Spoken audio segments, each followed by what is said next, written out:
Hello everyone. I'm Ted. And today we'll be continuing with Chapter 2. HR Policies and Evolution of HRM. Let's start. Personnel Function versus HRM.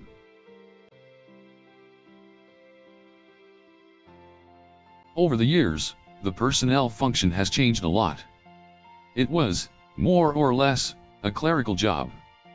Personnel people had a limited role to play in organizations. They were expected to maintain records of people working in a company. When required, they had to appraise performance, offer legal advice, put out fires, and serve as policemen overseeing work from close quarters. Personnel department was regarded as a cost center. Now there is a complete reversal of roles. Modern HR people wear many hats. They slip into diverse roles such as change agent, integrator, trainer, educator, developer, counselor, coach, mentor, and a problem solver. They exchange notes with functional heads, project teams, and mingle with the rank and file. They are treated with respect and dignity. Far from being a cost center, the HR department is being viewed as a valuable investment, a kind of an irreplaceable, outstanding asset with great promise and potential to yield concrete results for years to come. Let us capture the differences between traditional HR and modern HR. Personnel management, traditional roles. First, welfare administrator.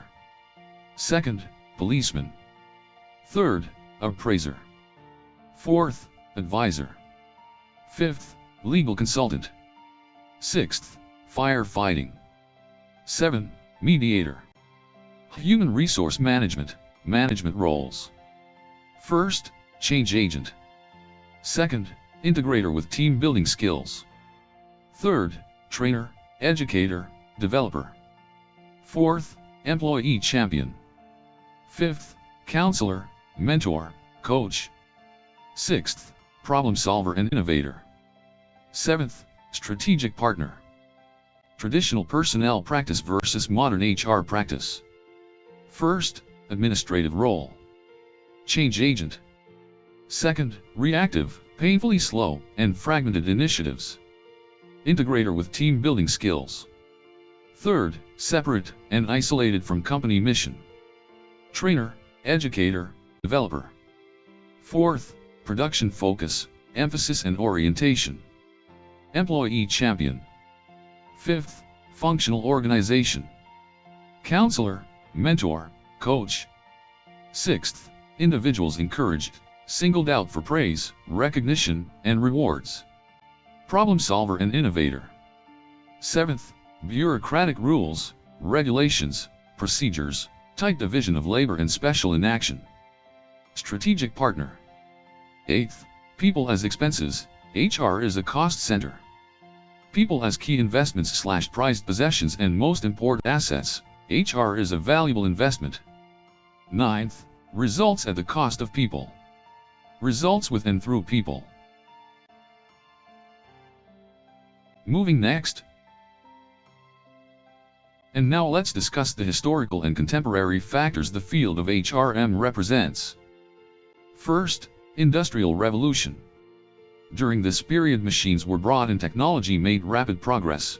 Jobs were more fragmented where the worker did only a small portion of the total job, and specialization increased speed and efficiency but left workers with dull, boring, and monotonous jobs. Workers were treated like glorified machine tools. Employers were keen to meet production targets rather than satisfy workers' demands. Government did very little to protect the interests of workers.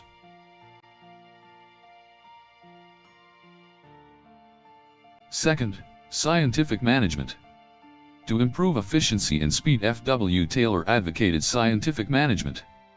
Scientific management is nothing but a systematic analysis and breakdown of work into its smallest mechanical elements and rearranging them into their most efficient combination. In addition to the scientific study of the task itself, Taylor argued that individuals selected to perform the tasks should be as perfectly matched, physically and mentally, to the requirements of the task as possible and that overqualified individuals should be excluded. Employees should also be trained carefully by supervisors to ensure that they perform the task exactly as specified by prior scientific analysis. A differential piece rate system was also advocated by Taylor to provide an incentive for employees to follow the detailed procedures specified by supervisors. Third, trade unionism. Workers joined hands to protect against the exploitative tendencies of employers and the prohibitive, unfair labor practices through unions. Unions tried to improve the lot of workers through collective bargaining, resolving the grievances of workers relating to working conditions, pay and benefits, disciplinary actions, etc. Fourth, human relations movement. The famous Hawthorne experiments conducted by Eldon Mayo and his Harvard colleagues during 1930s and 1940s demonstrated that employee productivity was affected not only by the way the job was designed and the manner in which employees were rewarded economically, but by certain social and psychological factors as well.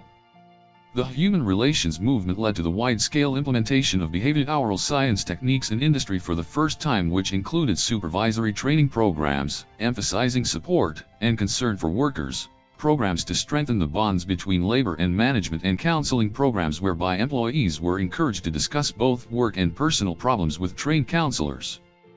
The movement was also influenced by the growing strength of unions during the late 1930s and 1940s. The rise of unionism during this period was due to the passage of the Wagner Act, which gave workers the legal right to bargain collectively with employers over matters concerning wages, job security, benefits and many other conditions of work. Fifth, human resources approach.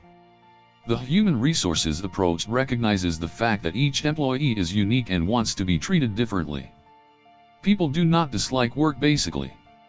People show a keen desire to achieve goals if the work is structured appropriately. People can use discretion, exercise self-direction and self-control if they are allowed to work freely. A manager's basic job is to exploit untapped human potential in the service of organizational goals. Even ordinary people can achieve extraordinary things if the work climate is good and there is recognition for meritorious performance. Most principles of HRM are based on the human resources approach only.